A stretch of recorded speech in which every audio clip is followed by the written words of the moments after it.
तटस्थ अशी चार प्रकारची जी अपत्य आहेत ना, तर त्याच्यानुसार त्यांचं वागणं आहे. जे अगदीच मनोभावे आपल्या आई वडिलांची सेवा करतात ते आपले म्हणजे आपण ते आपले देणेकरी असतात. आणि ज्यांच्या जे असे खूप फटकून आपल्याला खूप कधी कधी मुलांसाठी काही करावं लागतं, तर ते हा ऋणकोचा संबंध असल्यामुळे ते ऋणानुबंध असल्यानेच हे घडत असतं. आणि काही असतात ते शत्रुवतही असतात, मागच्या जन्मी जे शत्रू असतात. म्हणून हे जे सगळं एका जन्माचा हा सगळा संबंध नाहीये, तो संबंध फेडावा लागतो, ती ऋण फेडावी लागतात. आणि त्यासाठी अर्जुनाला सांगितलं की तू धर्माचं पालन कर, कारण तुझं प्रजेकडे ऋण आहे, तुझ्या प्रजेकडे कर्तव्य आहे. ते कर्तव्य जोपर्यंत तू पार पडणार नाही तोपर्यंत मुक्ती नाही. आणि म्हणून हे खूप महत्वाचं आहे. दोनच गोष्टी महत्वाच्या, एक धर्माचं पालन, जबाबदारीचं पालन, कर्तव्याचं पालन, त्यापासून पळून जायचं नाहीये. आणि दुसरी गोष्ट निष्काम कर्म. आपण कुठलंही काम करतो ना, मी एखादं काम केलं तर मग मला काय मिळणार, किंवा मी एकासाठी काही चांगलं केलं तर तो मला काय देणार, आपल्या मनामध्ये हा नेहमी भाव असतो. आणि हा जो अपेक्षा जी आपण ठेवतो ना दुसऱ्याकडनं, की ह्याने माझ्यासाठी अमुक अमुक केलं पाहिजे, मग ती अपेक्षा पूर्ण झाली नाही की दुःख येतं. खरं पाहता आपला जो जर संपूर्ण आपलं आयुष्य बघितलं तर ते आनंददायकच आहे, पण आपण दुःख ओढवून घेतो. आणि त्यासाठी म्हणून या छोट्या गोष्टी असतात ना, त्या खूप महत्वाच्या असतात. आता अजामिळाची गोष्ट पण जर आपण बघितली तर त्याच्यामध्ये भागवत महापुराणात ती आलेली आहे. तर देवाच्या नावाच्या नकळत केलेल्या उच्चारणाने सुद्धा किती मोठा फायदा होतो हे आपल्याला समजतं. तर हा जो अजामी नावाचा ब्राह्मण होता, तर ती कनोजीतला हा ब्राह्मण आहे अजामी नावाचा.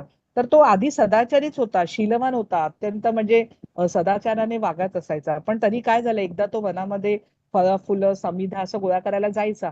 तसा तो एकदा गेला होता, तर तिथे त्याने पाहिलं की एक अशी भ्रष्ट निर्लज्ज अशी दारू पिलेली व्यक्ती होती, आणि ती एका वेश्येबरोबर त्याने पाहिली. म्हणजे बघा, एखाद्या सदाचारी व्यक्तीला सुद्धा एखादी गोष्ट पाहिल्याने मनामध्ये त्याच्याबद्दल आसक्ती निर्माण होऊ शकते. म्हणून आपण काय पाहतो, काय ऐकतो, हे खूप महत्वाचं आहे. कारण त्याचा परिणाम आपल्यावरती होत असतो, आपल्या मनावर होत असतो, विचारांवर होत असतो, आपल्या कृतींवर होत असतो, आपल्या आयुष्यांवर होत असतो. म्हणून त्याने ही नुसती गोष्ट बघितली, आणि जेव्हा त्यांना पाहिलं त्याच्यातच तो मोहित झाला, त्याच्यात तो सदाचारी ब्राह्मण आसक्त झाला. आणि मग मनातल्या मनात तो सतत त्या वेश्येचं चिंतन करायला लागला. मग जेव्हा तो घरी आला, खरं म्हणता बघा, म्हणजे एखादी सदाचारी व्यक्ती ती सुद्धा या अशा वेळी विषयाच्या चिंतनाने किती आसक्त होऊन तिचं अधःपतन होऊ शकतं, याचे उदाहरण आहे. आता या सगळ्या छोट्या गोष्टी असतात ना, त्याच्यामधून आपण काय शिकायचं हे महत्वाचं आहे. आणि म्हणून मग तिला प्रसन्न करण्यासाठी त्याने सर्व संपत्ती देऊन टाकली, पित्याची सगळी तिच्यावर उडवली. नंतर त्याची जी नवविवाहिता पत्नी होती तिचा पण त्याने त्याग केला. नंतर शेवटी तो लुटमारीची कामं करायला लागला, फसवणुकीचे धंदे करायला लागला. अशी त्याची वयाची 88 वर्ष गेली. पण नशिबाने का होईना त्याने तिच्या वेश्येपासून जे 10 पुत्र झाले होते त्यातल्या एका पुत्राचं नाव त्याने नारायण ठेवलं होतं. आणि तो खूप आवडता, खूप लाडका होता. त्यामुळे सतत तो त्या मुलाचं नाव त्याला सतत हाका मारत असे, नारायण नारायण म्हणून. तर अशा वेळी जेव्हा त्याची मृत्यूची घटका जवळ आली, तर तेव्हा त्याने बघितलं की यमदूत आपल्याला नेण्यासाठी येत आहेत. त्यांचं ते अकरा विकरा रूप बघून तो घाबरून गेला. आणि लगेच त्याने त्याला मुलाच्या अड्डो नारायण नारायण अशा तो जोरजोरात आपल्या मुलाला हाका मारायला लागल्या. आणि बघा किती गंमत आहे, म्हणजे चमत्कार बघा, की त्याने नुसतं नारायण नारायण असं म्हटल्यानंतर विष्णुदूत जेव्हा त्यांच्या नामाचा उच्चार कुठेही कुठल्याही पाठीवर जगाच्या झाला, तरी तत्क्षणी त्यांच्या कानावर तो पडतो. आणि मग त्वरित ते त्या क्षणी तिथे येऊन पोहोचले, आणि त्यांनी पाहिलं की ते यमदूत आहेत 11 ते सूक्ष्म शरीर त्याचं खेचून बाहेर काढायचा प्रयत्न करतायत. मग त्यांनी त्या विष्णुदूतांनी, ते 4 विष्णुदूत होते, त्यांनी थांबवलं त्यांना तिथेच. बघा, तुम्हाला इथे चित्र दिसतंय इथे, ते विष्णुदूत अगदी त्यांचं रूप तसंच आहे, सारूप्य मुक्ती. बघा, मुक्तीचे 5 आणि महत्वाचे 4 प्रकार आहेत. की सारूपता प्राप्त होते, सरूपता, तसंच रूप प्राप्त होतं, सारूप्य, सालोक्य, त्या लोकांमध्ये वास्तव्य करण्याची संधी मिळते, सायुज्य, त्यांच्याशी एकरूपता, नंतर येतं सामिप्य, म्हणजे त्याच लोकात राहूनही त्यांच्या समीप राहणं. त्याला चतुर्विध मुक्ती असं म्हटलं जातं. म्हणून त्यांची रूप बघा, सारूप्य मुक्ती आहे, ते त्यांच्यासारखेच दिसत आहेत. आणि मग ते जेव्हा आले तेव्हा यमदूत म्हणाले, अरे, ह्याने तर शास्त्रज्ञाचं उल्लंघन केलंय, स्वच्छंद आचरण केलंय, अनेक वर्ष ह्याने या वेश्येसह जीवन व्यतीत केलंय, आणि हा पापमय असं जीवन आहे. तर याला याचं प्रायश्चित्त घ्यावंच लागेल, याला नरक यातना भोगाव्याच लागतील. तर तेव्हा ते भगवंतांचे पार्षद त्यांना म्हणाले, हे बघा, असं जरी असलं ना, तर याची जी कोटी जन्माच्या पापराशीचं ह्याने पूर्ण प्रायश्चित्त केलंय. याने विवश होऊन का होईना, नकळत का होईना, पण त्या कल्याणमय नावाचं उच्चारण केलंय, त्या क्षणी त्याची सर्व पाप नष्ट झाली आहेत. आणि त्याच्यामुळे ते म्हणाले अंतकालेच मामेव, शेवटच्या क्षणी अंते मतीही सा बुद्धीही, म्हणजे शेवटच्या क्षणी जी मती बुद्धी असते, जे नाव मुखातनं बाहेर पडतं, त्याला किती महत्व आहे बघा. आणि असं असं पुराणामध्ये लिहून ठेवलेलं आहे, की पुराणामध्ये म्हटलेलं आहे की उपहासामध्ये किंवा गाण्याची तान घेताना किंवा कोणाची अवहेलना करताना सुद्धा बघा, म्हणजे नावाचं महत्व किती आहे. जर कोणी नावाचं उच्चारण केलं तर त्याची सर्व पापं नष्ट होऊन जातात. आता एखादा मनुष्य पडताना, पाय घसरताना किंवा फ्रॅक्चर होताना, अवयव भंग पावताना, साप चावताना, आगीत जळताना, जखम होताना तर त्याने हरिहरी किंवा कुठल्याही त्यांच्या नावाचं उच्चारण केलं तर तो यमयातनेस पात्र राहत नाही. म्हणजे उदाहरणार्थ बघा, जर नकळत सुद्धा जरी कोणी विष अमृत पिलं तरी ते त्याचा प्रभाव दाखवणारच आहे. जरी त्या व्यक्तीला माहित नसेल की हे अमृत आहे आणि त्याने चुकून पिलं तर त्याचा प्रभाव दाखवल्याशिवाय अमृत राहणार नाहीये. तसंच नावाचं आहे की नकळत जरी घेतलं, मुखातून बाहेर पडलं तरी ते त्याचा प्रभाव दाखवणारच आहे. आणि म्हणून असं जेव्हा असं जसं इंधन अग्नीचा स्पर्श झाल्यावर जळून जातं, तसंच आहे की जरी तुम्ही नकळत नाव घेतलं तर अशा वेळी अनेक जन्माची पाप नष्ट होऊन जातात. आणि म्हणून ते म्हणाले की ह्याने ते घेतलंय त्यामुळे आता त्याला तुम्ही घेऊन जाऊ शकत नाही. आणि मग त्यांनी मग अशा वेळी त्याला खरोखर उपरती झाली, मी आयुष्य कशासाठी घालवलं. मी जर नकळत नाव घेऊन एवढा फायदा आहे, मी जर जाणून बुजून आयुष्यभर नाव घेतलं असतं तर मग काय त्याचा, म्हणजे त्याचा काय फायदा झाला असता. तर तो अक्षरशः तो प्रायश्चित्त, म्हणजे त्याच्या मनामध्ये एवढी पश्चात्तापाची भावना निर्माण झाली. त्याने त्यांच्याकडे थोडा कालावधी मागून घेतला आणि मग तो काही काळ हरिद्वार इथे जाऊन राहिला आणि मग तिथे त्याने आपली सर्व इंद्रिय आणि मन ही त्यांच्या नामस्मरणात घालवली. आणि मग कालांतराने ते त्याला घ्यायला आले. बघा आता हा बाजूला आपण पाहतो आहोत की चारी विष्णुदूत त्यांना नमस्कार केला आणि त्यांच्यासह सोन्याच्या विमानावर तो आरूढ झालाय आणि तो आकाशमार्गाने वैकुंठाला गेला. आता इथे कोणी म्हणेल की अरे वा, म्हणजे हे छानच आहे की तुम्ही आयुष्यभर काय पण करा आणि मग शेवटच्या क्षणी म्हणा त्यांचं नाव घ्या आणि मग नाव घ्या आणि मग तुम्ही मुक्त व्हा, मग आयुष्यभर केलेलं सगळं पापकर्म एका क्षणात नष्ट होईल. असं नाही आहे. ह्याचं आधीचं आचरण सदाचरणी होतं. आणि गोष्टीतला जो मतितार्थ आहे तो हा आहे की तेव्हा तुम्ही नामाचं उच्चारण करतात, जर नकळत केलं तर इतका फायदा आहे, मग तुम्ही जाणून बुजून केलं तर मग त्याच्या त्या पापराशी नुसत्या नकळतपणे जर दग्ध होतील तर जाणून बुजून केलेल्याचा फायदा आपण शब्दातही सांगू शकत नाही, इतका तो प्रचंड आहे. आणि हे सारुप्य मुक्ती आपण पाहतो आहोत. आणि या ज्या आपल्या गोष्टी आहेत ना, त्या गोष्टी आपण पीपीटी मार्फत पाहतो आणि गोष्टी मार्फत जाणून घेतोय. तर ही अजामिळाची गोष्ट आहे. हरे कृष्ण माताजी, आजचा लावा अध्याय पटकन. हा, आणि मी तुम्हाला ते गोलोकधाम वृंदावनाचे सांगणार आहे ते तुम्हाला, म्हणजे आपलं महत्त्व आता ह्याच्यातही थोडा विषय येणार आहे. तर आधी राधा गोविंद यांच्या चरणी प्रणाम करूया. पुढची स्लाइड माताजी. हरे कृष्ण. माताजी सुरू करा, मी ते टॅब चेंज करायला लागतंय ना. हा हा, एक असं. बरं बरं. हा हा. हा, ठीक आहे, हरकत नाही. हा हो. तर आजचा अध्याय तो राजविद्या राजगुह्य योग आहे. राजविद्या म्हणजे विद्यांचा राजा आणि गुह्य म्हणजे रहस्यमय. आता तो प्रत्येकाच्या मनात प्रश्न येईल, ह्यात रहस्यमय काय आहे. हो, आता प्रत्येकाकडे भगवद्गीता आहे. आपल्या असं कोणी व्यक्ती आहे मला माहिती नाही, म्हणजे मला वाटत नाही की असेल की ज्यांच्याकडे नाहीये. पण लक्षात घ्या, भगवद्गीता घरात असणं आणि ती वाचणं यात खूप फरक आहे. आणि वाचून ती समजून घेणं ही तर त्याच्या पुढची गोष्ट आहे. म्हणजे याचा अर्थ हा की जरी हा ग्रंथ आपल्या प्रत्येकाच्या घरात असला तरी आपल्याला तो वाचण्याची इच्छा होत नाही. कारण आपल्या मनामध्ये असं आहे की मला तर भगवद्गीता माहिती आहे. अर्जुनाला सांगितली, लढायला सांगितलं, त्याला उपदेश केला आणि मग त्याला सांगितलं मला शरण ये. आणि अशा रीतीने भगवद्गीता संपली. महाभारताचा भाग आहे हे सगळ्यांना माहिती आहे. पण असं असलं तरी त्यातल्या प्रत्येक श्लोकात काय सांगितलेलं आहे, त्याचा अर्थ काय आहे आणि त्याच्यामध्ये जो गूढ अर्थ लपलेला आहे तो काय आहे. तर असा जर आपण प्रत्येक श्लोक अर्थ जोपर्यंत उघडून वाचणार नाही, आणि वाचायची बुद्धी कधी होते, जेव्हा भगवंतांची कृपा होते तेव्हा गुह्य ज्ञान प्राप्त होतं. रहस्यमय असं ज्ञान आहे हे.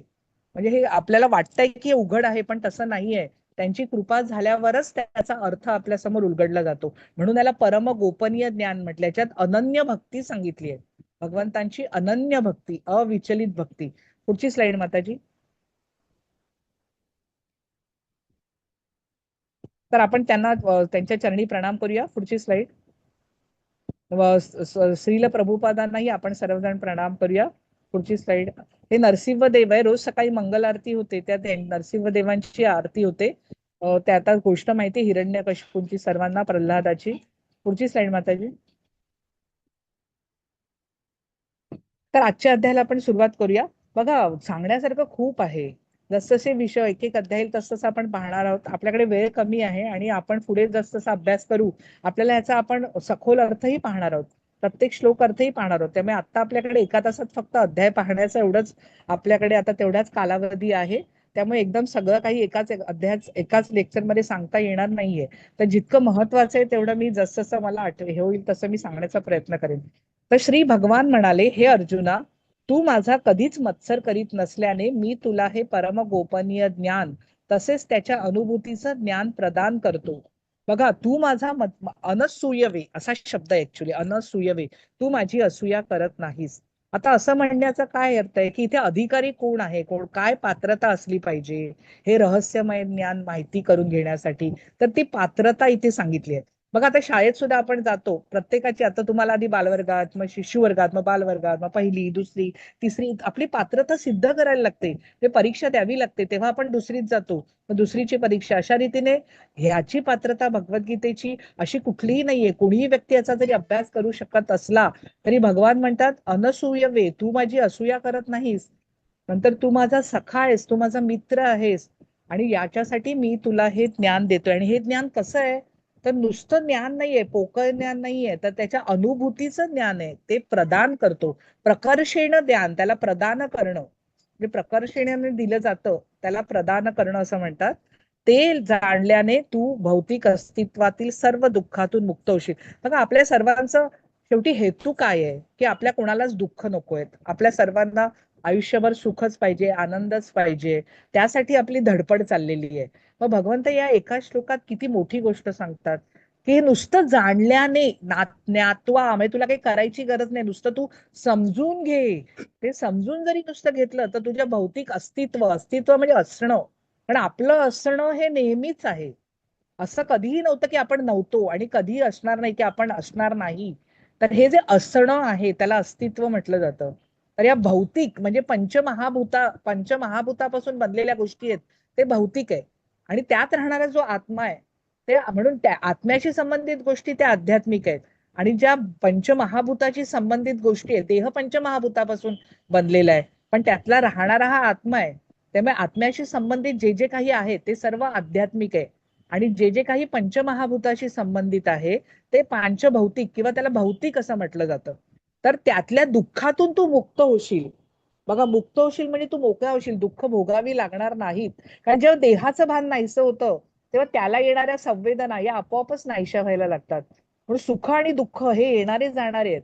आता सुख दुःख, सुख म्हणजे मी काल तुम्हाला म्हटलं अनुकूल वेदनीयम सुखम, म्हणजे आपली जी अनुकूल वेदना, अनुकूल संवेदना आहे आपल्यासाठी जे आवडतंय ते आपल्यासाठी सुखकारक असतं. आणि प्रतिकूल संवेदनीय दुःखम, हे प्रतिकूल म्हणजे नावडती, नकोशी वाटणारी, नको नको नको असं वाटतं. तर अशा ज्या संवेदना आहेत म्हणजे आपल्या ज्या नावडी आहेत, तर ते दुःख आहे, कारण ते आपल्याला दुःखकारक होतात. आणि म्हणून सुख आणि दुःख हे प्रत्येकासाठी वेगळं आहे, त्या प्रत्येकासाठी सापेक्ष आहे सुख आणि दुःख. पण आनंद हा वेगळा आहे, आनंद आत्म्याचा आनंद आहे, सच्चित आनंद असं जे म्हटलं जातं. कारण आनंद हे आत्म्याचं स्वरूप आहे. पण आपण केवळ देहाचा विचार करतो आणि तो देहाचा विचार केल्याने आपण आत्म्यापर्यंत पोहोचूच शकत नाही. आपण अंतर्मुख व्हायला शिकलं पाहिजे जगामध्ये. आणि म्हणून त्यांनी म्हटलंय की या भौतिक असण्यातनं, या सर्व दुःखातून तुझी मुक्तता होईल. आणि कशामुळे, तर हे जाणून घेतल्याने फक्त, आणि ती अनुभूती घेतल्याने. म्हणून हे ज्ञान विज्ञान सहितम, म्हणजे आपल्याला हे सगळं आपल्याला अनुभवायचं आहे, आपल्याला हे सगळं दिसणार आहे, आपल्याला याचा साक्षात्कार होणार आहे, आपल्याला अनुभूती येणार आहेत. आणि हा अनुभव घेण्याचं शास्त्र आहे. पुढची स्लाइड माताजी. राजविद्या राजगुह्यम पवित्रमिदमुत्तमं प्रत्यक्षावगमं धर्म्यं सुसुखं कर्तुम अव्ययम. सर्व गोपनीय ज्ञानात, गोपनीय म्हणजे लपवून ठेवणारी. कसं होतं ना, पूर्वी गुरु शिष्य परंपरा असायची, गुरु शिष्याला ज्ञान द्यायचे, गुरुकुल असायचं, तिथेच राहून ज्ञान प्राप्त करून घ्यावं लागायचं, गुरुची सेवा करावी लागायची, तेव्हा गुरु ज्ञान प्रदान करायचे. तर अशा वेळी हे जे सगळं ज्ञान आहे रहस्यमय, कारण ते अनधिकारी व्यक्तीच्या हातात पडलं नाही पाहिजे. आणि म्हणून त्यांनी म्हटले की गोपनीय ज्ञानात अत्यंत गोपनीय, अत्यंत रहस्यमय असं ज्ञान, म्हणजे सर्व ज्ञानाचा राजा आहे, मुकुटमणी आहे, म्हणजे मूर्धन्य स्थानी आहे, असं हे ज्ञान आहे, सर्वश्रेष्ठ असं ज्ञान आहे. असं हे पवित्र ज्ञान अनुभवजन्य प्रत्यक्ष आत्मज्ञान देणारे असल्यामुळे, म्हणजे आत्मा तर तू आहेच अर्जुना, हे तर सांगितलंच दुसऱ्या अध्यायात, की अर्जुना तू देह नाहीस, तू आत्मा आहेस. पण हे आता त्याची अनुभूती, की मी आत्मा हे नुसतं तोंडाने सांगून भागणार नाही, ते तर मला दिसलं पाहिजे ना. जेव्हा मी बघेन तेव्हा बाहेरचं आवरण नाहीसं व्हायला पाहिजे, फक्त आतल्या आत्म्याचं दर्शन व्हायला पाहिजे, प्रत्येकाच्या हृदयातल्या परमात्म्याचं दर्शन व्हायला पाहिजे. जेव्हा ते व्हायला लागेल, जेव्हा तो साक्षात्कार होईल, तर बाहेरची आवरणं दिसेनाशी व्हायला लागेल, समोरचं जगाचं स्वरूप नाहीसं होऊन जाईल, आणि तेव्हा फक्त तो आत्मा आणि परमात्मा केवळ एवढाच दिसायला लागेल. आणि जेव्हा तो दिसेल, आपलं आयुष्य मग आपोआपच पालटून जाईल. त्यासाठी मुद्दामून काही करावं लागणार नाहीये. जर आता प्रत्येक गोष्टामध्ये जर परमात्म्याचं दर्शन होत आहे, तर मग अशा वेळी काय उच्च अवस्था असेल ती. आणि म्हणून त्यांनी म्हटलंय की असं असण्यामुळे ते धर्माने त्याच्या परिपूर्णत्वही आहे, आणि हे ज्ञान अविनाशी आणि आचरण करायला अत्यंत सुखकारक आहे. सुखकारक म्हणजे बघा, काही गोष्टी आपल्याला मुद्दामून कराव्या लागतात, त्यासाठी परिश्रम घ्यावे लागतात, किंवा त्यासाठी काही गोष्टींचं पालन करायला लागतं. पण अध्यात्माचं ज्ञान हे सुख प्रदान करणारे आणि सोपेपणाने होणारे. म्हणजे एकदा मन त्याच्यात रमायला लागलं की ते आपोआप सर्व काही घडायला लागतं. आणि म्हणूनच जादू आहे, म्हणून चमत्कार आहे हा सर्व. पुढची स्लाइड माताजी.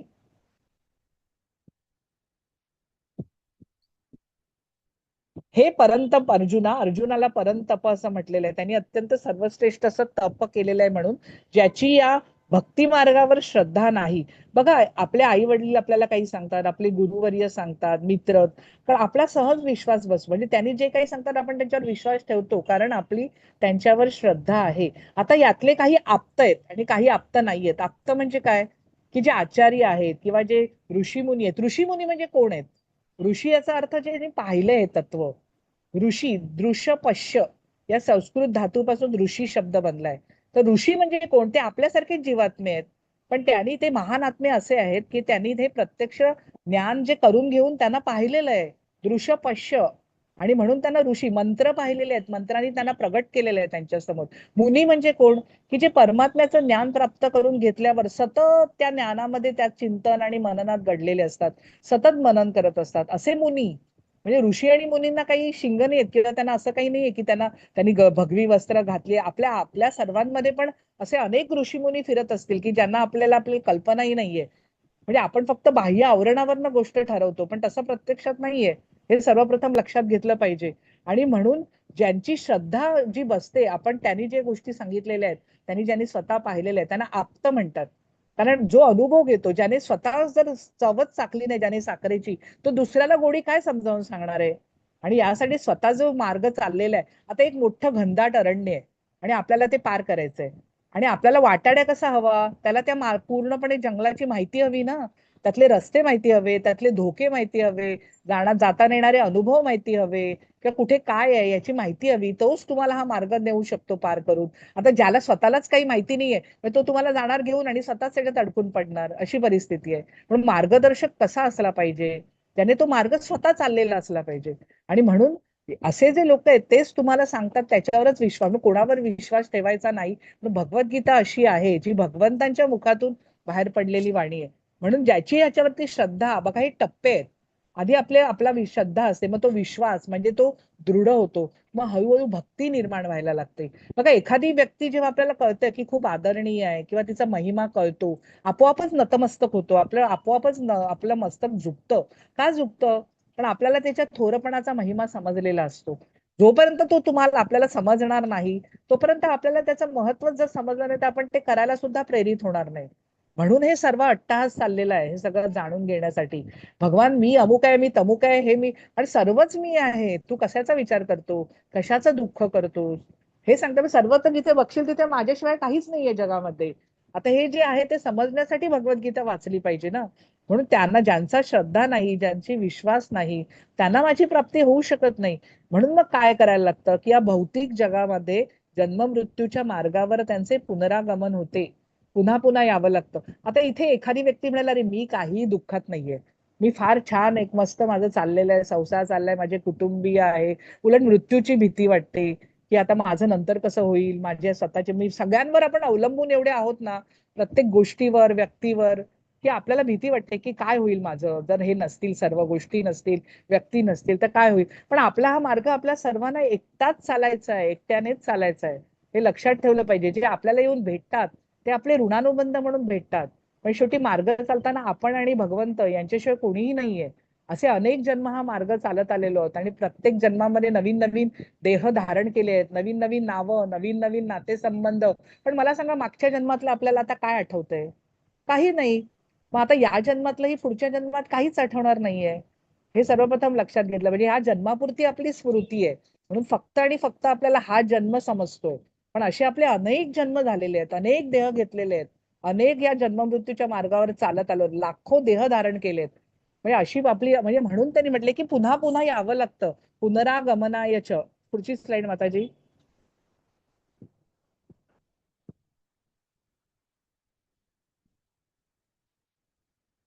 मी माझ्या अव्यक्त रूपाद्वारे हे सर्व जगत व्यापले आहे. सर्व जीव माझ्या ठाई आहे, परंतु मी त्यांच्या ठाई ठाई नाही. बघा, हे भगवंतांचं ना अचिंत्य योगाचं ऐश्वर आहे. म्हणजे ते आता ह्याला ना म्हटलं जातं अचिंत्य भेदाभेद. अचिंत्य भेदाभेद लक्षात ठेवायचा. तो पुढे नेहमी येतो.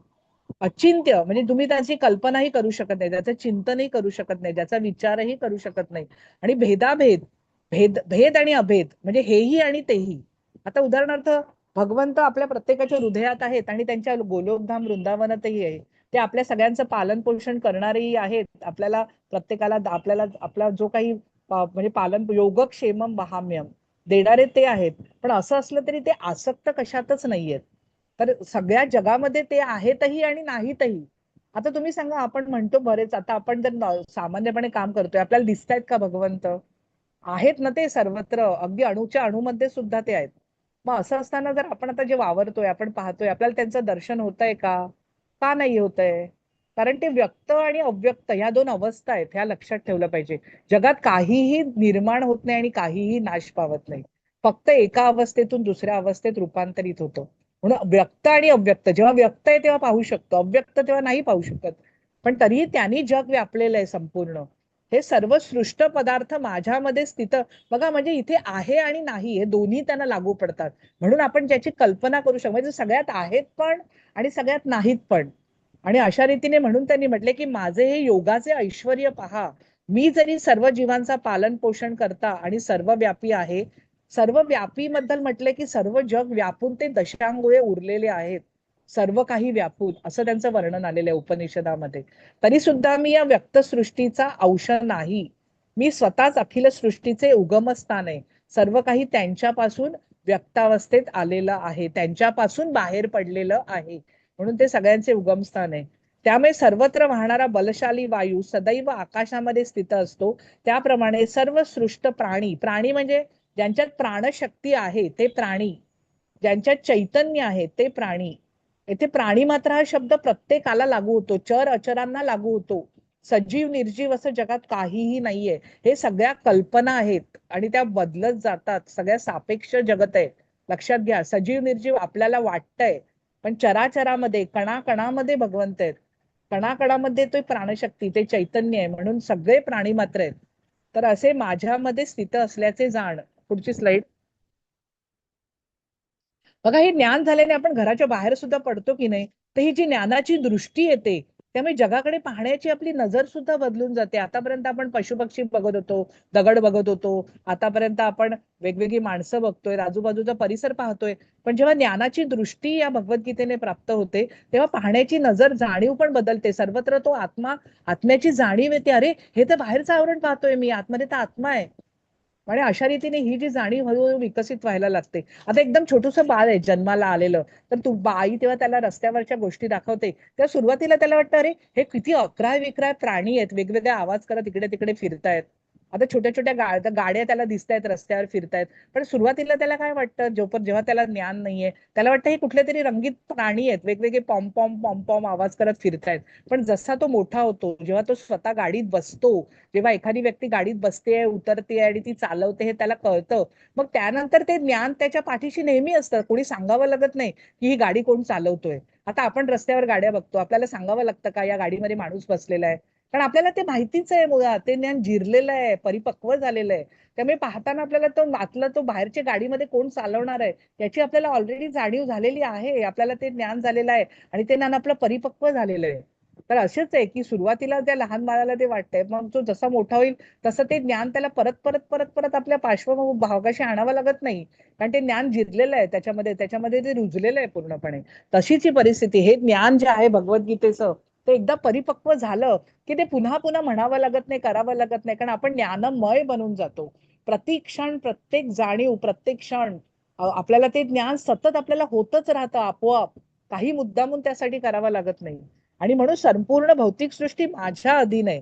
सर्व काही जे चाललंय, गवताचं पात सुद्धा त्यांच्याशिवाय हलत नाही. माझ्या इच्छेनेच ती पुन्हा पुन्हा व्यक्त होते आणि माझ्या इच्छेनेच शेवटी तिचा प्रलय होतो. आता हे जे काही येतंय ते निर्माण व्यक्त होतंय, अव्यक्त अवस्थेत जातंय, हे सर्व काही त्यांच्या इच्छेने चाललंय. बघा मग इथे आपला काय भाग आहे? मग आपण काय करतोय? बघा, प्रत्येक गोष्ट घडायची ती घडणारच आहे, आपल्या हातात काही नाहीये. पण जेव्हा तिथे मी येतो, जेव्हा मी एखादी गोष्ट करतेय असं जेव्हा आपल्याला वाटायला लागतं, तेव्हा त्या गोष्टीची ओनरशिप आपल्याकडे येते.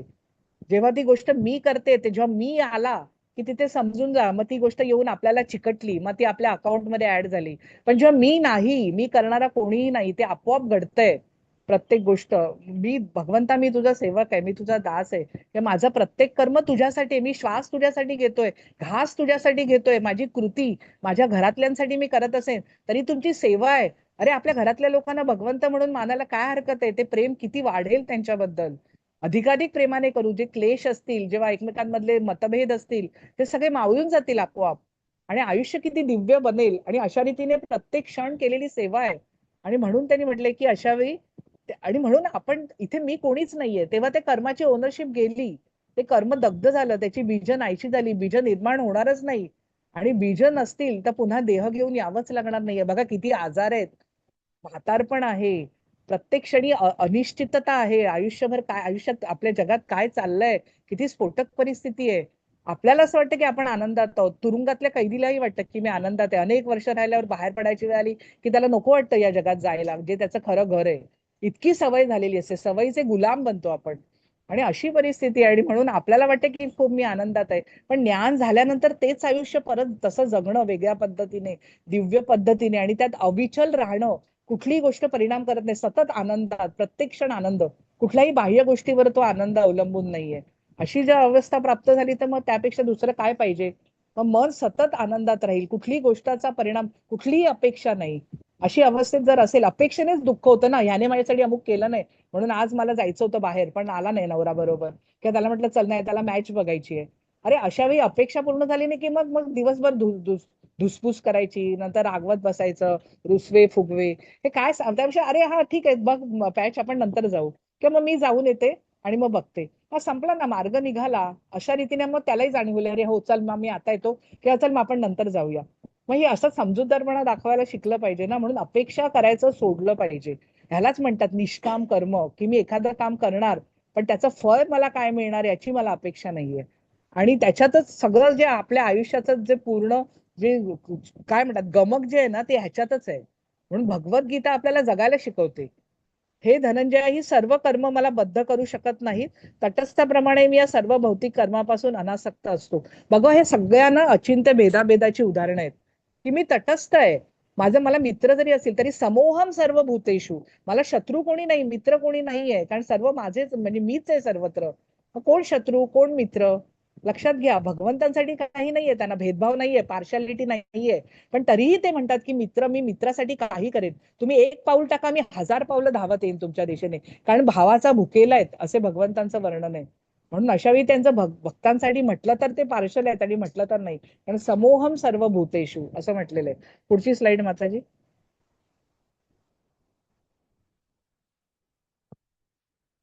मयाध्यक्षेण प्रकृती सूयते सचराचरम, हेतुनानेन कौंतेय जगत विपरिवर्तते.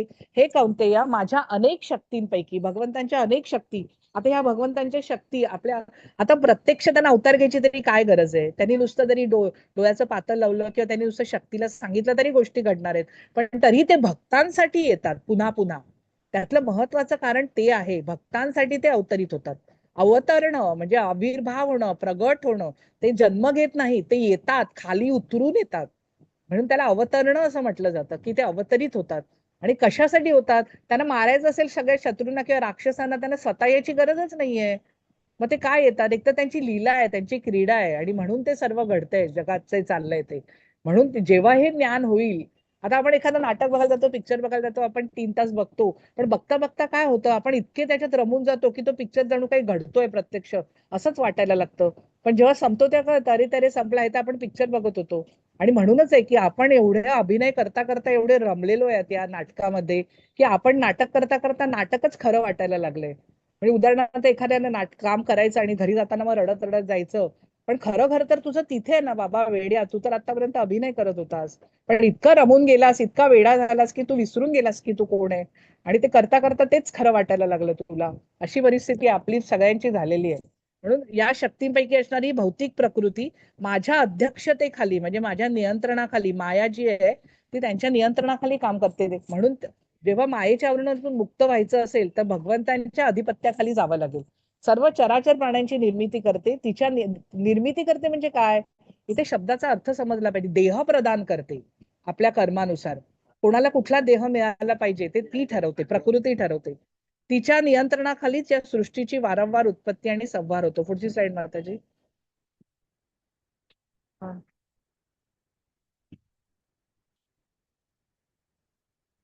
तर आपण हे बघ, पटकन मी तुम्हाला सांगते, तुमचा झाला असेल हा विषय, की जे 3 पुरुषावतार आहेत बघा, महत्त्व ज्यापासून भौतिक जगत निर्माण झालंय. आपण एका ब्रह्मांडात राहतो, आपलं एक ब्रह्मांड आहे आपल्या सर्वांचं, आपण आता भूलोकात आहोत. तर अशी कोट्यावधी ब्रह्मांड आहेत, कोट्यावधी, म्हणून कोटीच्या कोटी ब्रह्मांड असं म्हटलेलं आहे. तर ही ब्रह्मांड कशी आहेत माहिती का, एका मोहरीच्या दाण्यासारखी, छोटे छोटे मोहरीचे दाणे असावे ना तशी आहेत. आणि ती त्यातले जे महाविष्णू आहेत त्याला महत्त्व आहे. तर त्यांचा पहिला पुरुषावतार आहे, त्यांच्या रोमामध्ये सामावली आहे. तर रोम किती आहेत, जेवढे केस आपल्या शरीरावर आहेत तेवढी रोमकूप आहेत. आणि त्या प्रत्येक रोमकूपामध्ये एक एक मोहरी सारखं ब्रह्मांड आहे. आता हे जे ब्रह्मांड अशी किती असतील, किती रोमकूप तेवढी ब्रह्मांड, कोटीच्या कोटी ब्रह्मांड, मोजूही शकत नाही. आणि हे कारणोदक्षाई, कारण सर्वांचं कारण आहेत ते, म्हणून त्यांना कारण अशा महासागरात ते पहुडलेले, शाई म्हणजे शयन करतायत.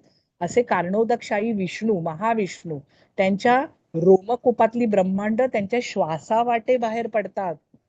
जोपर्यंत त्यांचा श्वास आहे, किती वेळ लागतो श्वास घ्यायला, 1 सेकंद सुद्धा, तोपर्यंत ती ते कारण महासागरात अशी ठिकठिकाणी अशी विखुरलेली असतात. जेव्हा ते श्वास आत घेतात तोपर्यंत त्यांचं अस्तित्व आहे त्या ब्रह्मांडाचं. आणि ब्रह्माचं अंड म्हणून त्याला अंड्यासारखा त्याचा आकार आहे, म्हणून त्याला ब्रह्मांड. आणि त्याच्यात जसं अंड्यात गर्भोदक असतं तसं त्याच्यातही गर्भोदक असतं. आणि ह्या अशा एकेका ब्रह्मांडात एक एक ब्रह्मदेव आहेत. ते कोटीच्या कोटी ब्रह्मदेव आहेत, विचार करा. आणि त्याचं बुडबुड्यासारखं आयुष्य आहे त्या ब्रह्मदेवांचं. एक बुडबुडा आला आणि गेला, क्षणमात्रात नाहीसा झाला. आणि असे ते ब्रह्मदेव प्रत्येक जगात आहे, आणि ते कारणोदकशाही विष्णू आहेत. आणि तुम्ही विचार करा, ही ब्रह्मांड, त्या ब्रह्मदेवाचं आयुष्य 100 वर्ष आहे. आणि ते 100 वर्षातला त्यांचा एक दिवस म्हणजे एक कल्प आहे, 1000 चतुर्युग आपली. म्हणजे विचार करा काळ कसा आहे. आणि सगळं काळाच्या पलीकडे, काळ खरं तर नाहीच आहे. काळ भासमान होतोय, आपल्याला वाटतोय. आता तुम्ही बघा ना, काळ कसा सापेक्ष आहे. आपल्याला एखाद्या आवडीच्या गोष्टीत आपण रमून जातो, काळ कसा निघून गेला कळत सुद्धा नाही. तेच दुःखी असतो जेव्हा एखादी आजार असतो, काही व्याधी असते, तेव्हा एक एक क्षण जसं जाता जात नाही, युगायुगांसारखा वाटायला लागतो. म्हणजे काळ कसा आहे बघा, कसा बदलणार आहे. म्हणून काळ तर खरं तरी संकल्पना आहे. आणि गर्भोदकशाही विष्णू, त्यांचं एक तत्व, जो पुरुषावतार आहे, तो प्रत्येक अंड्यात जातो आणि तिथे ते शयन करतात. त्यांच्या नाभीतून कमळ बाहेर पडतं, त्याच्यावर ब्रह्मदेवांचा जन्म होतो. त्यापासून त्या ब्रह्मांडाची सृष्टी होते, त्यातले 14 लोक निर्माण होतात. आणि अशा रीतीने मग त्या प्रत्येक चराचरामध्ये ते प्रविष्ट होतात, त्यांना शिरोदकशाही विष्णू म्हणतात. पुढची स्लाइड माताजी. आणि प्रत्येकाच्या हृदयात ते परमात्मा रूपाने शिरोदकशाही विष्णू. आता ही गोष्ट जोपर्यंत भगवद्गीता वाचणार नाही, पुराण वाचणार नाही, भागवत महापुराण, तोपर्यंत ज्ञान प्राप्त होणार नाही. अवजानंती मा मूढा मानुषी तनुमाश्रितम परम भावम जानंतो मम भूत महेश्वरम. जेव्हा मी मानव सदृश, मानवाच्या नव्हे, कारण त्यांचं जे शरीर आहे ते सच्चिदानंद स्वरूप असा विग्रह आहे, ते आणि त्यांचा आत्मा असं वेगळं दाखवता येणार नाही. आपण आपला आत्मा आणि देह आहे, आपलं पंचभौतिक देह आहे, त्याच्यात आपला राहणारा आत्मा आहे, हे लक्षात घ्या. पण मानव सदृश शब्द म्हटलंय, रूपामध्ये अवतीर्ण, अवतरित होणं म्हणजे वरून खाली येणं, ते आपल्यासाठी येतात. आणि तेव्हा मूर्ख लोक, आता ज्यांना ज्ञान नाहीये, बघा कसं असतं की छोट्याशा बाळाला आई सांगते, अरे बाहेर जाऊ नको हं, बाहेर एक वागुलबुवा आहे. तर बागुलबो आहे, तर त्याला ते खरंच वाटायला लागतं आणि मग तो आपल्या मित्रालाही सांगतो की अरे बाहेर जाऊ नको, तिथे बागुलबो आहे. पण जसा तो मोठा होतो तेव्हा त्याला कळतं अरे असं तिथे काहीच नव्हतं, बागुलबो वगैरे काहीच नव्हतं. आपण मला आईने सांगितलं तेव्हा मला वाटत होतं त्याच्या चांगल्यासाठी ती सांगते. तसंच आहे त्या माणसाची जाणीव, ज्याला असं वाटतं एखादी गोष्ट खरं वाटतंय जगत, तर त्याच्यासाठी ते खरंच आहे भौतिक जगत. तो बागुलबुवा नसला तरी त्या मुलापुरता तो अस्तित्वात आहे. पण जशी त्याला ज्ञान होईल त्याला कळलं रे असं बागुलबुवा काहीच नाही, जगत नाहीच आहे, सर्वत्र परमात्माच आहे. आणि मग अशा वेळी मूर्ख लोक, मूर्ख कशामुळे म्हटलंय ते मूर्ख म्हणजे भरपूर पदवी घेतलेले लोक हुशार, आणि पदवी न घेतलेले मूर्ख नाहीये. ज्याला ज्ञान झालेलं आहे ते ज्ञानी. आणि ज्यांना हे ज्ञान नाहीये, ज्यांना भगवंतांचं ज्ञान नाहीये, जगाचं ज्ञान नाहीये, स्वतःचं ज्ञान नाहीये, ते मूर्ख. मग ते उपहास करतात कारण त्यांना माहितीच नाहीये काय आहे. त्यांनी काही म्हटलं, त्यांनी नाही म्हटलं, नास्तिक जरी असले तरी त्याने जगामध्ये काही परिणाम होणार नाहीये. भगवंतांनाही काही त्याचं देणं घेणं नाहीये, हे लक्षात घ्यायला पाहिजे. आणि प्रत्येकाची जी जाणीव आहे तसं ती व्यक्ती ते जग बघत असतं. अस्तित्वातल्या सर्व वस्तूंचा परम अधीश्वर म्हणून माझं दिव्य स्वरूप ते जाणत नाहीत. पुढची स्लाइड माताजी.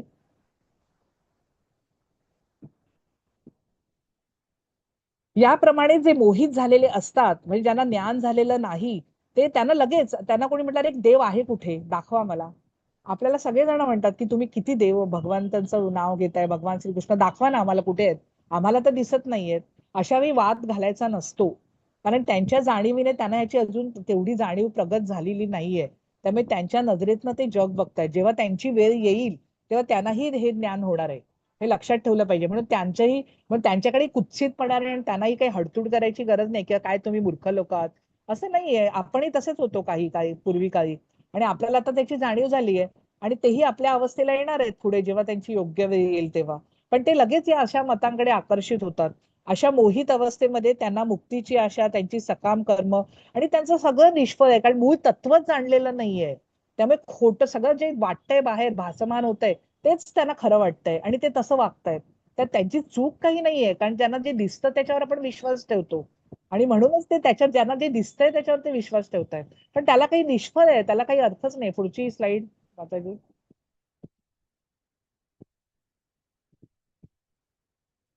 आता इथे गोष्ट आहे माधवेंद्रपुरीची. तर असे जे वृंदावन मधले आता वेगवेगळे जे गोस्वामी आहेत, किंवा हे जे गोस्वामी म्हणतात त्यांनी इंद्रियांवर विजय मिळवलाय, ते इतके निरासक्त होते की ते ठिकठिकाणी फिरायचे. आता आपण ज्या घरात राहतो त्याबद्दलही आपल्याला प्रेम असतं, तिथेही आपली आसक्ती असते, आपल्या वस्तूंवर आसक्ती असते, माणसांवर आसक्ती असते. आणि हे जे गोस्वामी आणि जे असतात, तर ते असे की एका झाडाखालीही ते राहत नाहीत, की ते झाड किती सुंदर आहे, त्या झाडाबद्दलही त्यांना आसक्ती व्हायला नकोय. म्हणजे बघा ते सतत सतत फिरत राहतात. आता इथे असं आहे की आपलं आसक्त मन हे कधीही कुठेही आसक्त होऊ शकतं, कुठेही चिकटून जाऊ शकतं. आणि जी आसक्ती वाईट का आहे, मग हे आसक्त झालं तर काय बिघडलं. पण जेव्हा मृत्यूची वेळ येईल, जेव्हा हे सर्व सोडून जावं लागेल, जेव्हा देह म्हणजे मी असं आपल्याला वाटत असेल, तर तो देह जळताना पाहून अत्यधिक दुःख होईल. पण जेव्हा आपल्याला माहिती असेल की हे घडणार आहे, देह मी नाहीये, देह टाकायचा आहे, हे जीर्ण वस्त्र आहे आणि नवीन वस्त्र मला मिळणार आहे, तेव्हा ही अवस्था सहजपणे प्राप्त होईल. कुठलेही क्लेश होणार नाही, कुठलंही दुःख होणार नाही. किंवा जी गोष्ट आपण चिकटलेली असतात, ज्यांच्यावर आसक्त असतो, मग आपलं मन मागे खेचायला लागतं, पुढची गती प्राप्त होत नाही. आणि इथेच अडकून पडायला होईल, ना इथला ना तिथला. आणि काही काळानंतर लोक विसरून जातील. दुःख थोडा काळ होतं, आपल्याला विस्मरणाचं वरदान आहे, सर्व विसरायला होतं. मग त्यानंतर आपला मार्ग पुढे जायचा आहे ना. म्हणून हे आसक्ती जितकी अधिक, तितक्या यातना अधिक. आणि म्हणून म्हटलंय की कशातही, आणि खोटच आहे ना शेवटी. तात्पुरतं आहे, या जन्मापुरतं मिळालंय. घेऊन जायचंय का? देह घेऊन जायचा नाहीये. घर घेऊन जाणार आहोत का? गाडी घेऊन जाणार आहोत का? दागिने घेऊन जाणार आहोत का? सगळं पुन्हा नवीन सुरुवात करावी लागणार आहे. मग या जन्मात वापरायला मिळालंय ना, ते वापरायचं, छान मस्त आनंदाने वापरायचं. पण ते आपल्या बरोबर येणार नाहीये, त्यामुळे त्यासाठी किती धडपड करायची, किती शक्ती लावायची, याचा विचार केला पाहिजे. आणि म्हणून हे माधवेंद्र पुरी जे होते ते तिथे राहत होते, तर त्या एका झाडाखाली. तेव्हा त्यांना त्यांच्या खाण्यापिण्याची कशी काळजी घेतात बघा भगवंत. तर बालक रूपात येऊन त्यांना दूध दिलं आणि सांगितलं की ह्या मी नंतर येतो, माझ्या आईने दिलेलं आहे. आणि मग नंतर ते आलेच नाहीत. आणि मग नंतर मग त्यांच्या लक्षात आलं की आजूबाजूला विचारलं तर असं कोणी व्यक्ती इथे नाहीच आहे. मग प्रत्यक्ष भगवंत आपल्या भक्तांची किती काळजी घेतात बघा. पुढची स्लाइड. नाही, एकच मिनिट थांबा थांबा माताजी. असे मोहित न झालेले, कारण ते मायेने मोहित होत नाहीत, असे महात्मे. महात्मे म्हणजे थोडक्यात काय, हो आपण आत्मे आहोत, पण महान असे जे आत्मे आहेत ते दैवी प्रकृतीच्या आश्रयाखाली असतात. अंतरंगा प्रकृतीच्या, आणि ते पूर्णपणे भक्तिमय सेवेमध्ये युक्त झालेले असतात. कारण त्यांचं प्रत्येक कर्म ही सेवाच असते, प्रत्येक कर्म ही भक्तीच असते. कुठलंही कर्म मुद्दामून काही वेगळं करावं लागत नाही, आपलीच कामं ती भक्तीने करतात आणि ते सृष्टीचे आदी कारण आणि अविनाशी पुरुषोत्तम म्हणून जाणतात. पुढची स्लाइड.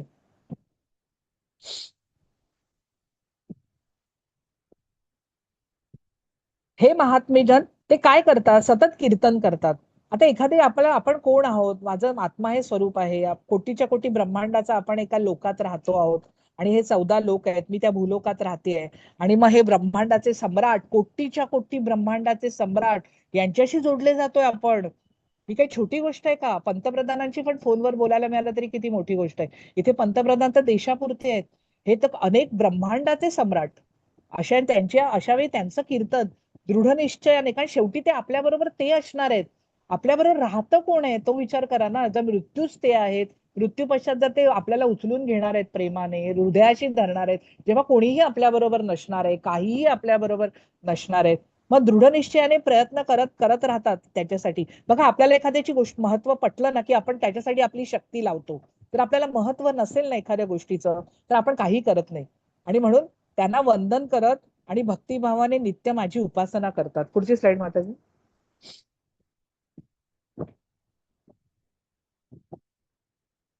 आणि भगवान तेच आहेत ना, पिता ते आहेत, देहापुरते माता माता पिता आहेत, आपल्याला ज्यांनी देह दिलेला आहे. पण खरे आपले अनेक जन्मांचे पिता कोण आहेत, तर ते आहेत. माताही तेच आहे, आपली आईही तेच आहेत खरं म्हटलं तर. कसं, आता एखादी मुलगी कशी आपल्या माहेरी जायला किती आनंदाने जाते, आणि सासरमध्ये ती तात्पुरती, तिला माहितीये की खरं घर कुठे आहे, खरं माहेर कुठे आहे. पण आपली परिस्थिती अशी की आपण आपलं खरं धाम विसरूनच गेलेलो आहोत, आपलं माहेर विसरूनच गेलो आणि सासरच खरं वाटायला लागलेलं आहे. तेच आधार आहे, तेच पितामह आहे, ते नेय आहे जाणून घेण्याची गोष्ट. ते शुद्धी करताय, ते शुद्ध करतात आपल्याला प्रत्येक क्षणी, आपल्यातले दोष नाहीसे करतात. आणि ओंकार स्वरूप आहे ते. ऋग्वेद, सामवेद, यजुर्वेदही तेच आहेत. पुढची स्लाइड माताजी.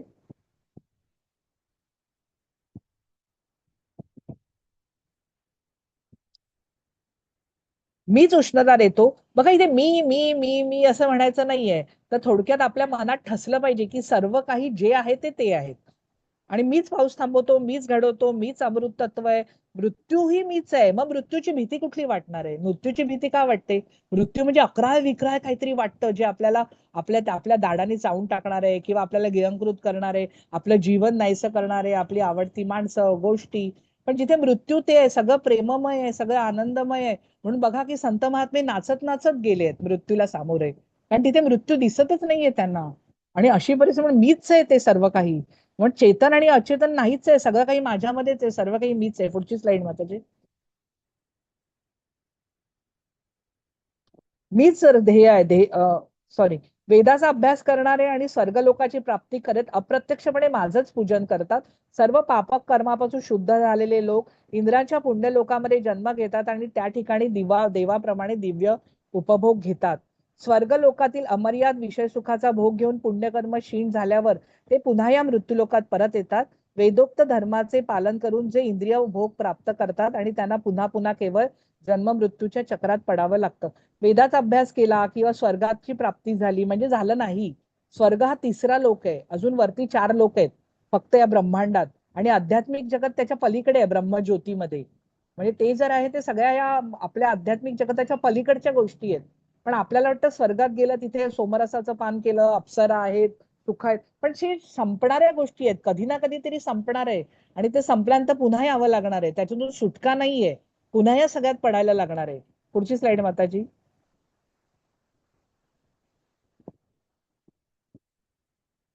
परंतु जे लोक अनन्य अनन्य म्हणजे अन्य कोणीही नाही, भक्तिभाव, मनातली भावना त्या भरून गेलेलं असतं. भजन, भक्ती करणारा म्हणजे काय हो? भक्त म्हणजे कोण? जो भजन करतो, सतत भगवंतांचं भजन करतो, त्याला भक्त म्हणतात. माझ्या दिव्य स्वरूपाचं चिंतन करत माझी उपासना करतात. बघा, ते स्वतः तिकडे एकनाथ महाराज बसलेत आणि असं सगळ्यांच्याच बाबतीत, त्यांच्याच का श्रीखंड्याने त्यांची सगळी घरामध्ये सेवा केलेली आहे, त्यांच्या खाण्यापिण्याची काळजी घेतलेली आहे. आणि त्यांना तर सर्वत्र भगवंतच होते, पण ते स्वतः भगवंत आलेत आणि त्यांनी त्यांची वेगवेगळ्या रूपामध्ये त्यांची काळजी घेतलेली आहे. मी त्यांची सगळ्या आवश्यकता पूर्ण करतो आणि त्यांना जे काही आहे त्यांना त्याचं रक्षण करतो. आपल्याला आपल्या कुटुंबाची काळजी पडलेली आहे, आपल्या घराची काळजी, दागिन्यांची काळजी, पैशांची काळजी. अरे पण ते म्हणतात मी घेतो त्याचं रक्षण, मी करतो, तू भक्ती कर फक्त माझी. पुढची स्लाइड माताजी.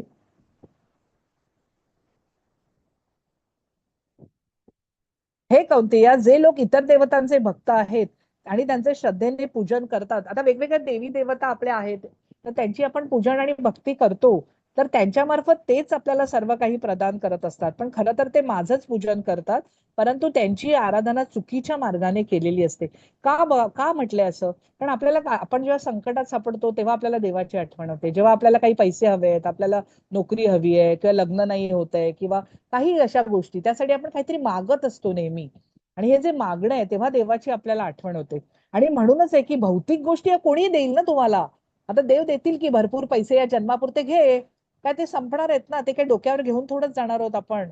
मग त्या भौतिक गोष्टी कितीही मिळाल्या, जेवढ्या पोटापुरत्या आवश्यक आहे बस झाल्या ना. जेवढं काही आपल्याला एक घर आवश्यक आहे बस झालं, तेवढं पुरतं पुरेसं आहे प्रत्येकासाठी. आणि म्हणूनच आहे की या भौतिक गोष्टी सहजपणे मिळू शकतात, कारण ते एका जन्मापुरते आहेत. आणि म्हणून आता ते महत्वाचं नाही, जे टिकणार आहे, चिरकालासाठी राहणार आहे, जे खरं आवश्यक आहे, ते खरं महत्वाचं आहे, जे कायम राहणार आहे ते महत्वाचं आहे. आणि ते म्हणून चुकीचा मार्ग आहे. पुढची स्लाइड. म्हणून आपण हे सगळं मागतो आहोत, ते कधी ना कधीतरी नाहीसं होणार आहे. म्हणून जे लोक देवांची पूजा करतात त्यांना त्या त्या लोकांमध्ये जन्म मिळतो. जे पितरांची उपासना करतात, जे आपले पितर आहेत, आपले पूर्वज आहेत, तर ते त्यांचा लोक आहे वेगळा. आणि मग त्या लोकांमध्ये तिथे जावं लागतं. तुम्ही जिथे तुम्हाला जायचंय ना, तिकडचं तिकीट काढायला पाहिजे. म्हणून आपल्याला चंद्र सूर्य ते त्या लोकांमध्ये जाऊन राहता येतं, जर तुम्ही ते यज्ञ सांगितलेले आहेत, ते जर वेदांमधले यज्ञ केले तर चंद्रग्रहावर पण जीवात्मे आहेत, दगडात जीवात्मे आहेत, सूर्य लोकांवर पण जीवात्मे आहेत. असंख्य अगणित जीवात्मे वेगवेगळ्या ग्रह लोकांवर पण राहतात. आणि तिकडे जाण्यासाठी वेगवेगळे तिकीट काढावं लागतं. तसं तसं त्यांची उपासना केली की त्या त्या लोकात आपल्याला जाता येतं. म्हणून भूतांची उपासना करतात, त्यांचा त्या योनीमध्ये जन्म होतो. आणि अशा वेळी जे माझी पूजा करतात ते माझी प्राप्ती करतात. बघा, बाकी कुठेही गेलं ना तरी पुन्हा परत फिरून या जगात यावं लागतं. तिथून सुटका नाहीये कायमस्वरूपी. आणि विचार करा, काळ इतका प्रचंड, हजार चतुर्युग त्यात फिरत राहायचंय, देह घेत राहायचे, पुढे काय परिस्थिती होणार आहे, किती आता युद्ध चालले, उद्या अणुबॉम्ब टाकला जाईल, सगळं बेचिराख होईल, काय असेल आणि काय नाही. त्यापेक्षा यातून बाहेर पडून ह्याचे धडे गिरवून या आध्यात्मिक जगतात गेलो की पुन्हा पुन्हा देह घेऊन यावा लागणार नाहीये. तिथलं आयुष्य असं नश्वर नाहीये. तिथे दुःख नाहीये, तिथे त्रास नाहीये, तिथे आजार नाहीये, तिथे म्हातारपण नाहीये, गर्भवास नाहीये, एवढ्या छोट्याशा गर्भाशयात राहायचं नाहीये. हे सगळं काही नाही. यायचं झालं तर स्वतःच्या इच्छेने, भगवंतांच्या योजनेने यावं लागेल. पण तो त्रासदायक गोष्टी असणार नाहीयेत त्या. पुढची स्लाइड.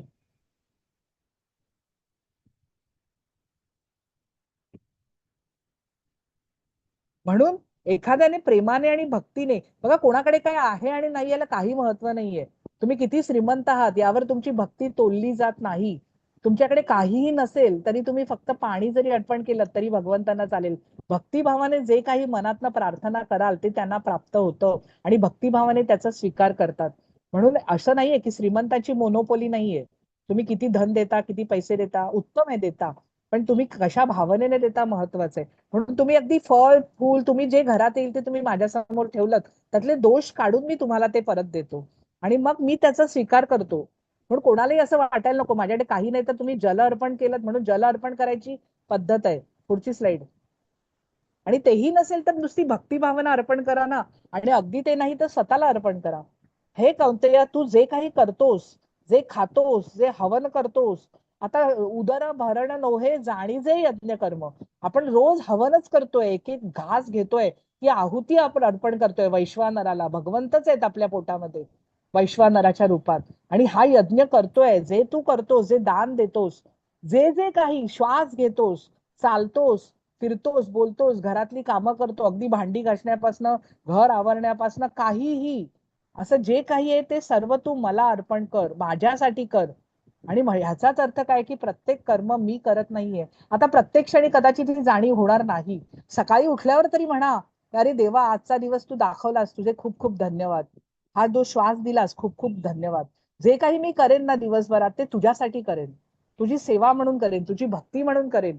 आणि असं करताना पूर्ण दिवस गेल्यावर झोपताना तरी देवाची प्रार्थना करा, म्हणा जे काही कळत नकळत माझ्याकडनं घडलं, करणारा मी नव्हतोच, तूच होतास ठिकठिकाणी, आणि अशा रीतीने सगळं तुला अर्पण करतो. एवढं करायला काय लागतं? 2 सेकंद किती वेळ घालवतो दिवसभरातला?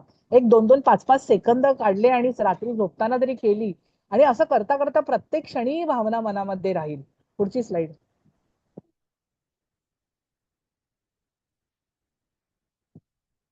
आणि म्हणून मी कोणाचाही द्वेष करत नाही, कोण वाईट वागतो चांगला वागतो, आणि कोणासाठी पक्षपातही नाहीये. मला सर्वांबद्दल समभाव आहे, परंतु भक्तिभावाने मग त्याच्यात तो स्पेशल आहे माझ्यासाठी. मात्र तो माझा मित्र आहे, माझ्या ठाई स्थित आहे, आणि मीही त्याचा मित्र आहे. म्हणजे मीही त्याला माझ्या अत्यंत जीवश्च कंठस्थ मित्रासारखा वागवतो. पुढची स्लाइड. स्वतः भगवान सांगतायत आपल्याला, अत्यंत दुराचारी मनुष्य असेल तरी भक्तिमय सेवा करत असला तरी त्याला साधूच म्हटलं पाहिजे, कारण तो आपल्या निश्चयामध्ये योग्य प्रकारे स्थित झाला. म्हणजे कोणी वाईट नाहीये, कोणी दुराचारी नाहीये.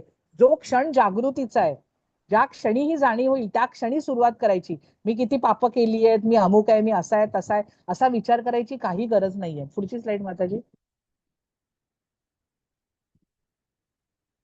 तो लवकरच धर्मात्मा होतो आणि त्याला शाश्वत शांती प्राप्त होते. म्हणून तू निर्भय आणि घोषणा कर की माझ्या भक्ताचा नाश होत नाही. त्यांनी अर्जुनाला सांगितलं तू घोषणा कर, कारण त्याच्या मुखातनं बाहेर पडलं की काळ्या दगडावरची रेघ आहे. ते कधी म्हणून बघा भक्तांसाठी, आणि त्यांनी घोषणा केली की भगवंत स्वतःचं वाक्य सोडतील, रथांग पाणी. ती मी उद्या सकाळी गोष्ट सांगेन. पुढची स्लाइड माताजी.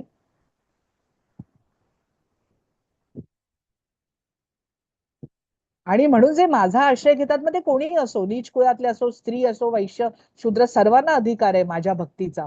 ते कोणीही परमगती प्राप्त करून घेऊ शकतो. पुढची स्लाइड माताजी.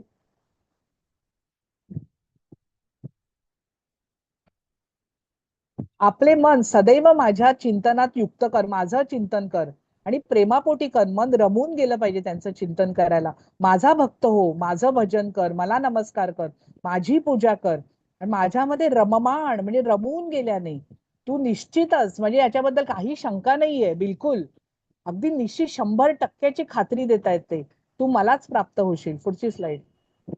हे संपूर्ण सार आहे भगवद्गीतेचं. मन्मना भव मद्भक्तो मद्याजी मान नमस्कुरु. माताजी तुम्ही लिहू केलं तरी चालेल. बघा हे संपूर्ण परत हा श्लोक आलेला आहे, 18व्या अध्यायात 65वा श्लोक आहे. तर ते परत त्यांनी सांगितलेलं आहे. तर मन्मना भव मद्भक्तो, माझा भक्त हो, माझं भजन कर, एवढं भगवंत सांगतात. माताजी हा, तर कुणाला प्रश्न आहेत तर विचारा. माताजी रेकॉर्डिंग बंद करा. हो चालेल माताजी.